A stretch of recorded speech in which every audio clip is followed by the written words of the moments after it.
Hello everyone, welcome to my channel.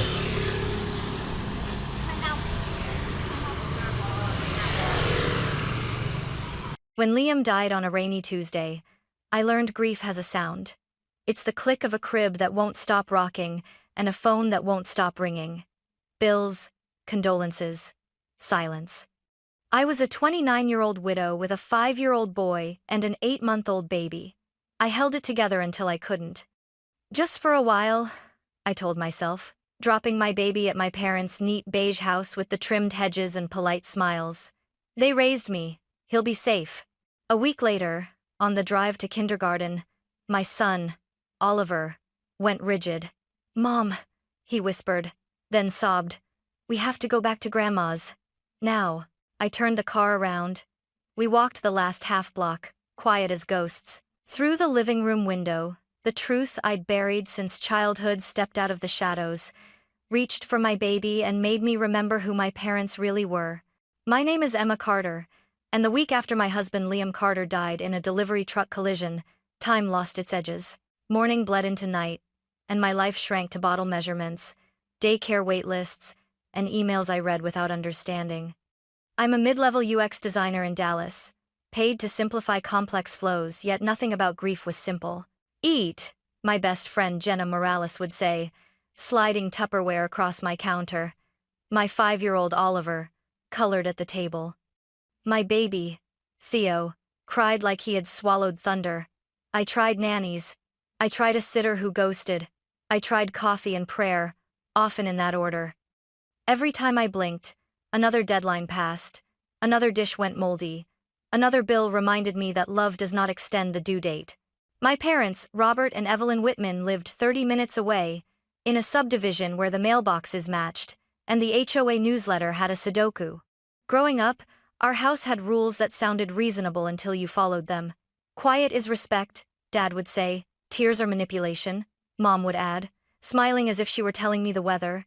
"You need help," Evelyn said on the phone, voice warm like a fresh cup of tea. "Let us take Theo during the day. Oliver can come after school. Routine is good for children. You were perfect on a routine." Perfect! The word stuck. I remembered straight picture frames and a chore chart laminated like a constitutional amendment. I remembered less than I should have. Memory has a way of sanding down edges when you grow up needing to walk barefoot. "Just for a week," I told Jenna. "Until I catch up on work." "You trust them?" she asked. "I want to," I said. The first few days went smoothly enough to make me feel foolish for worrying. Mom sent updates. A photo of Theo in a knit blanket. A text about how much he ate, how well he napped. Dad stayed mostly out of frame, a left hand visible now and then, big, veined, familiar. Oliver came home quiet, which I mistook for peace. But small things gathered like lint. Theo startled too easily at a cupboard closing. Oliver flinched when the thermostat clicked. At pickup, Evelyn pressed her palm to my shoulder just a beat too long, ushering me toward the door. "Don't wake the baby," she'd whisper, as if sound itself were a sin. "Mom," Oliver said one night, tracing circles in his mac and cheese.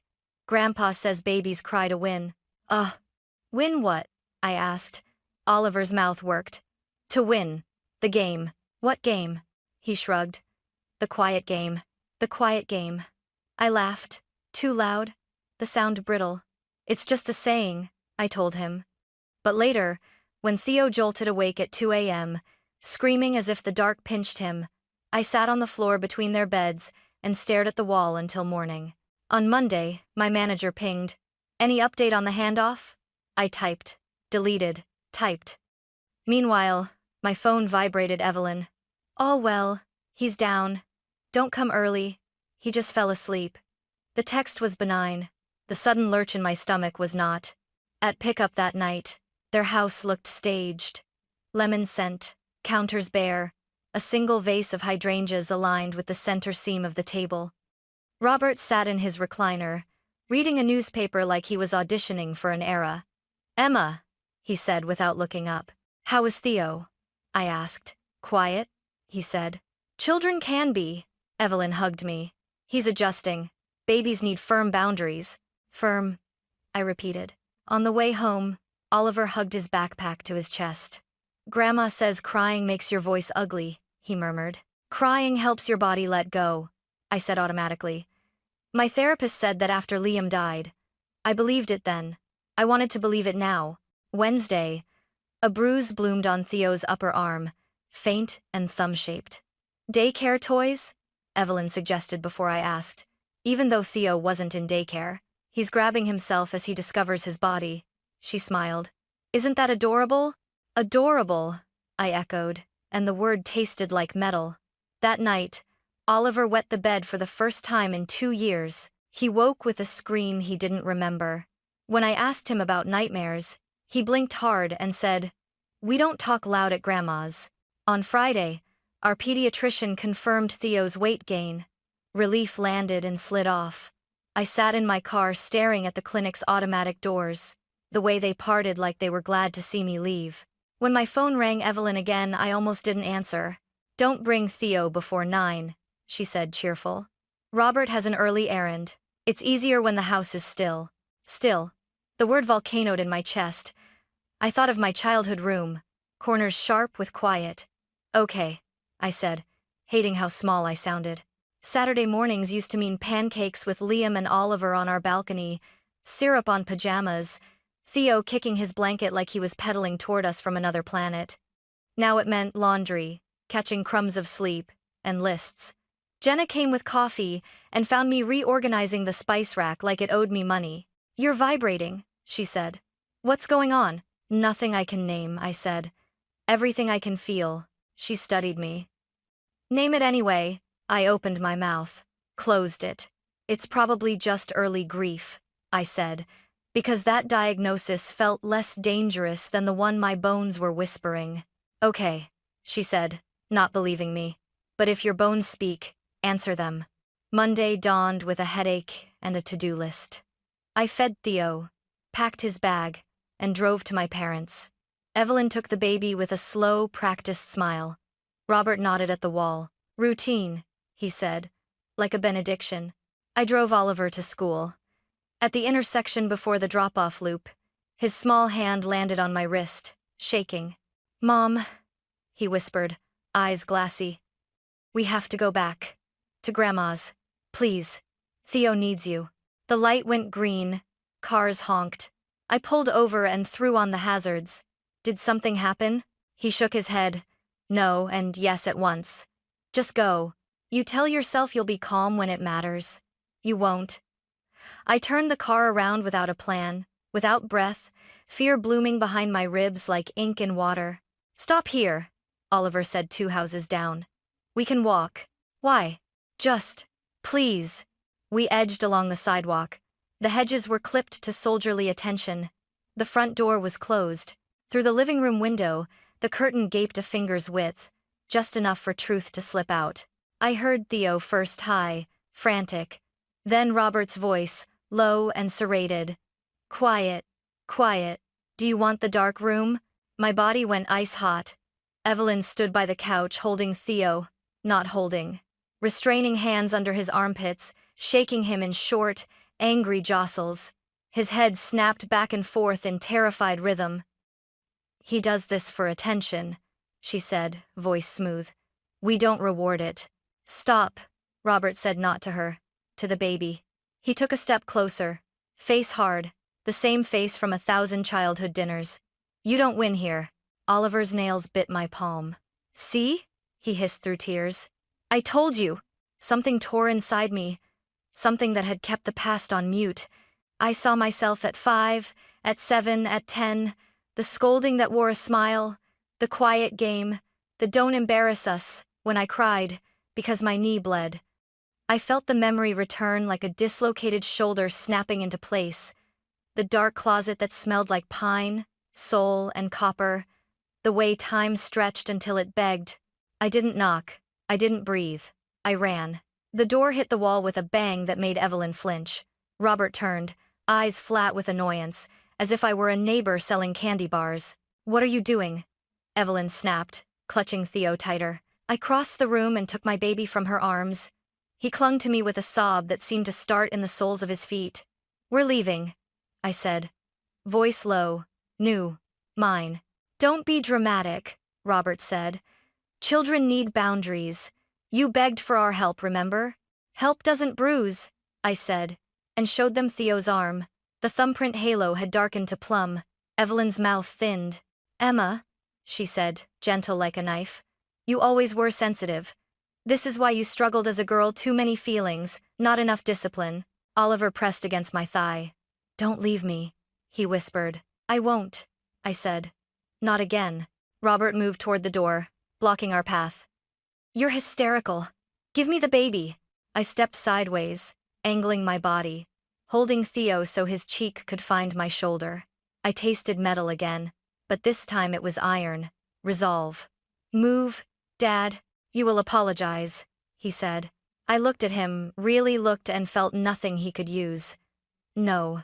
I got past him because he didn't expect me to. Abusers don't plan for their scripts to fail. The hallway was a tunnel, the front door, a square of sky. I ran, Oliver's sneakers slapping beside me. Behind us, Evelyn called my name in a voice I had once followed for decades. We reached the car. I strapped Theo into his seat with shaking hands, opened the passenger door for Oliver, and drove. I didn't look back.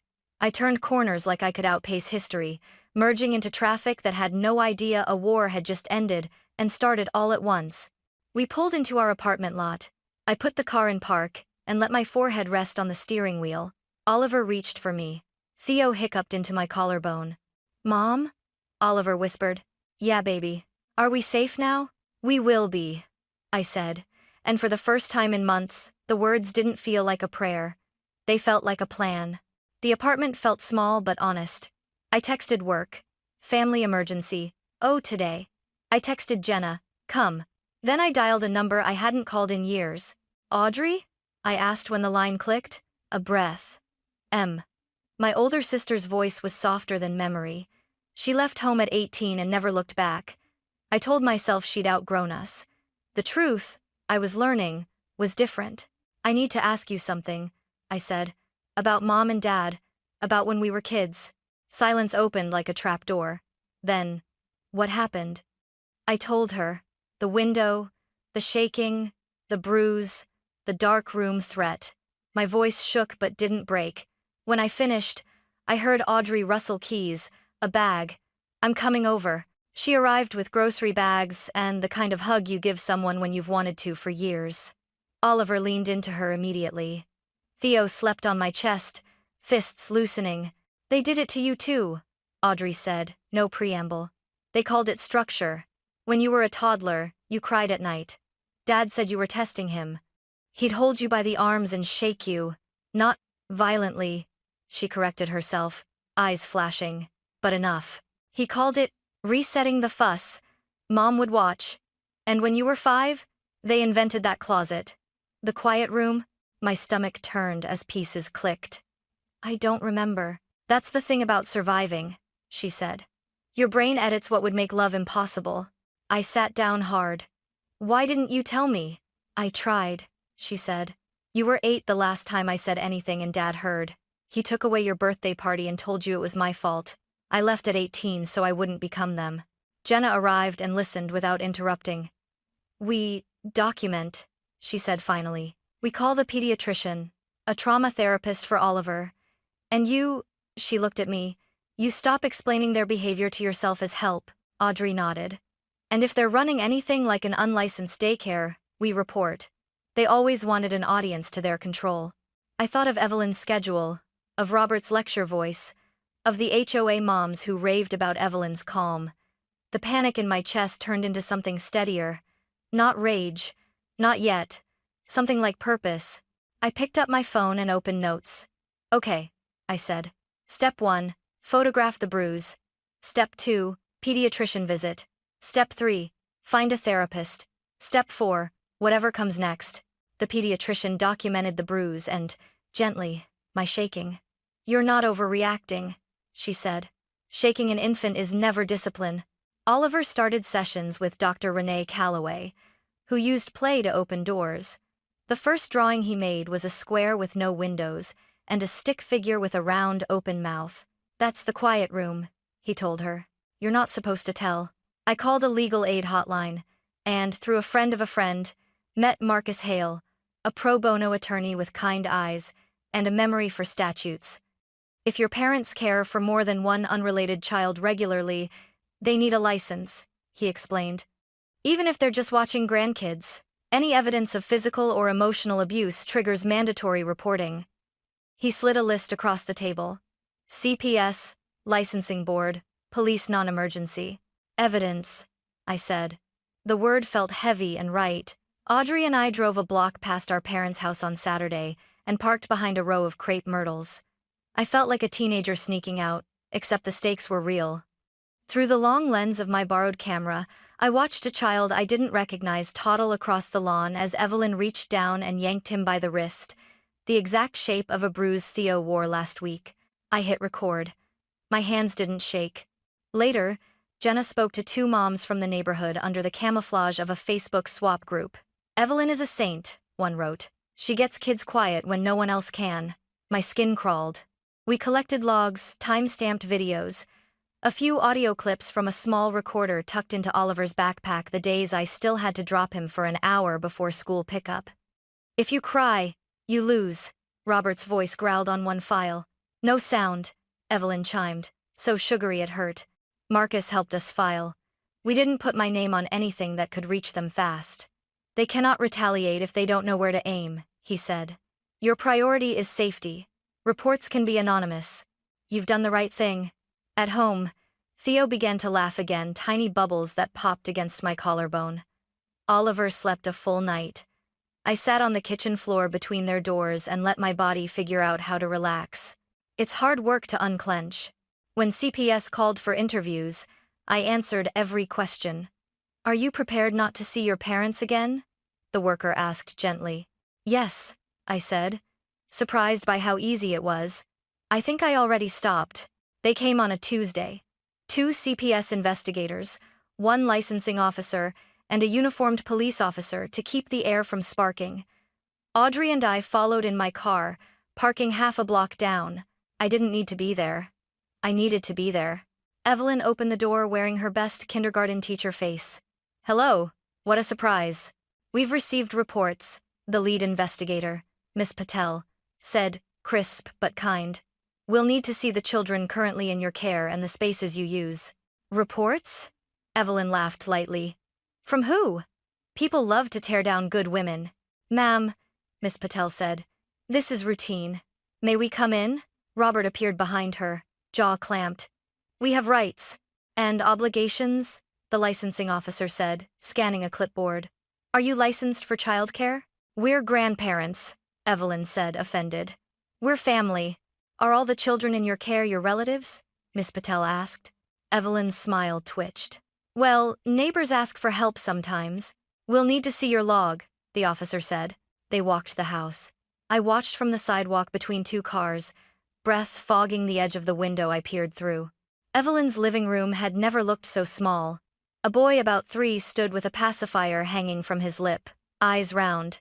Miss Patel knelt to his height. Hi, buddy. Can I see your arm? I saw it from here, the faint crescent marks where someone's fingers had dug in. My vision tunneled. I felt Jenna's hand on my shoulder. I hadn't realized she'd arrived until she squeezed. Steady, she murmured. Let the process work. Robert gestured grandly to the hallway. We use the spare room for naps, he said, voice in sermon mode. The officers stepped inside, cameras out. One photographed the closet. From here, it looked like a closet. Shelves with labeled bins, a small stool, a latch. Ordinary things can be instruments. What's this latch for?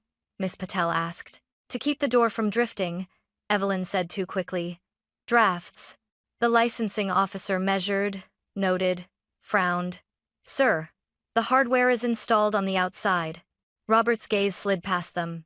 Children need boundaries, he said. Parents these days soft as peaches. Miss Patel didn't rise to it. Mr. Whitman, did you ever say to a child, if you cry, you lose? He snorted. It's a figure of speech. Did you ever shake an infant as a disciplinary measure? Absolutely not, Evelyn snapped, heat glowing through her veneer. We reset fussing. It's a technique.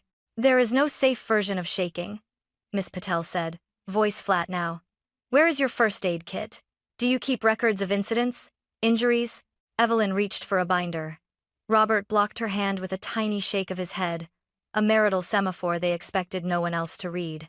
The police officer noticed. Ma'am, he said to Evelyn, please, step aside. Evelyn's face crumpled into a performance of hurt. How dare you come into my home and accuse me of— We raised Emma into a fine woman, we know children. My name broke in the air like a plate. Miss Patel looked toward the window as if she could feel me there. She couldn't see me. She saw someone like me 100 times a year. Sir, ma'am, she said, for the safety of the children, we're issuing an emergency cease and desist. No child care pending investigation.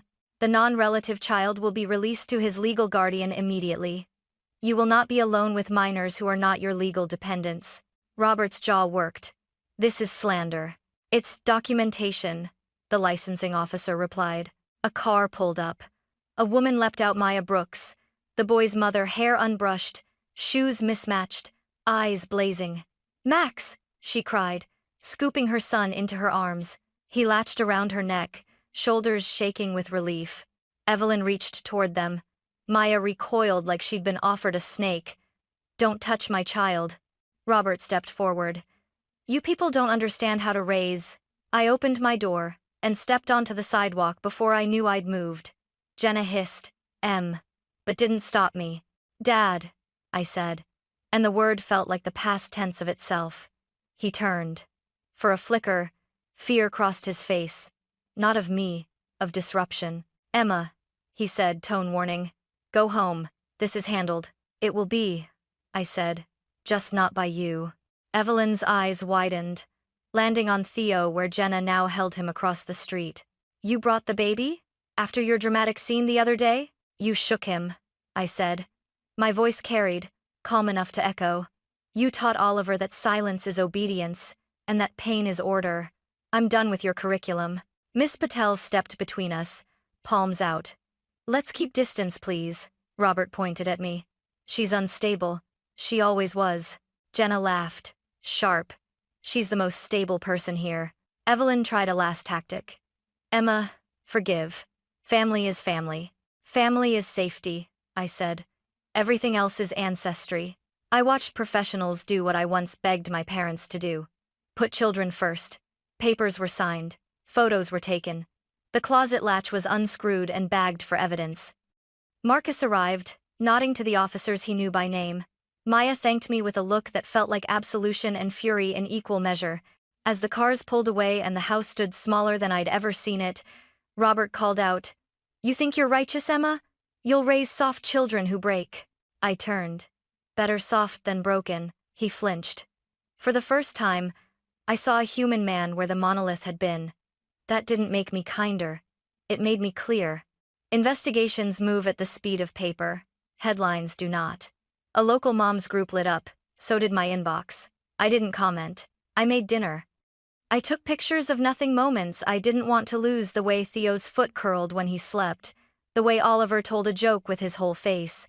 We found a new apartment with sunlight like a promise. In therapy, Oliver learned his body could be a messenger, not a liability. Where do you feel safe? Dr. Calloway asked. He pointed to his chest. When Mom hugs me here. She nodded. That's home. I started EMDR with Dr. Patel, no relation, and memory returned in manageable pieces. I learned the names of things: gaslighting, intermittent reinforcement, trauma conditioning. Naming is power. It turns fog into map. Jenna set up a meal train until I threatened to marry her out of gratitude. Audrey came on Sundays, braided Oliver's hair. Yes, boys can have braids, thank you. And taught me her banana bread recipe, which is really a ritual for not crying while the bread bakes.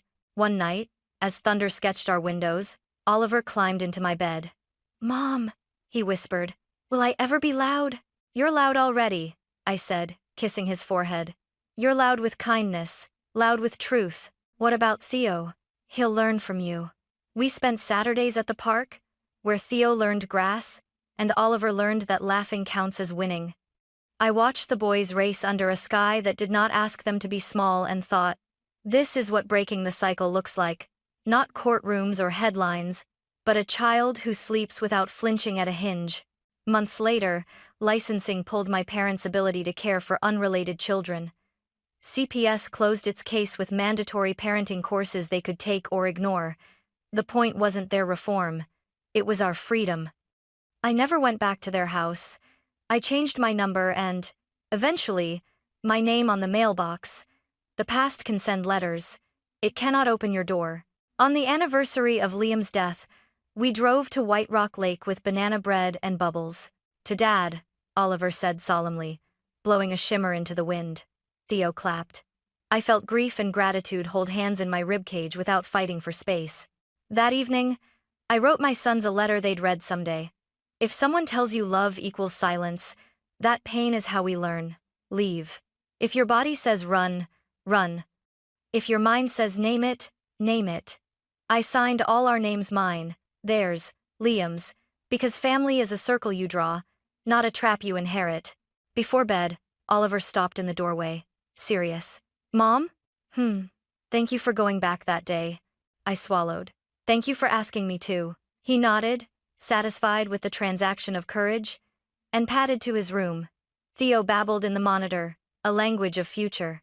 In the quiet that followed, good quiet, earned quiet, I understood something I'd never been allowed to believe. I am not fragile for feeling. I am strong for refusing to forget. And when the past knocks, I will look through the peephole, recognize the face, and choose not to open. Because I have work to do, lunches to pack, drawings to tape to the fridge, laughter to practice, a home to tend where soft is not an insult and loud is not a crime. Where my sons will grow tall without learning to fold themselves small.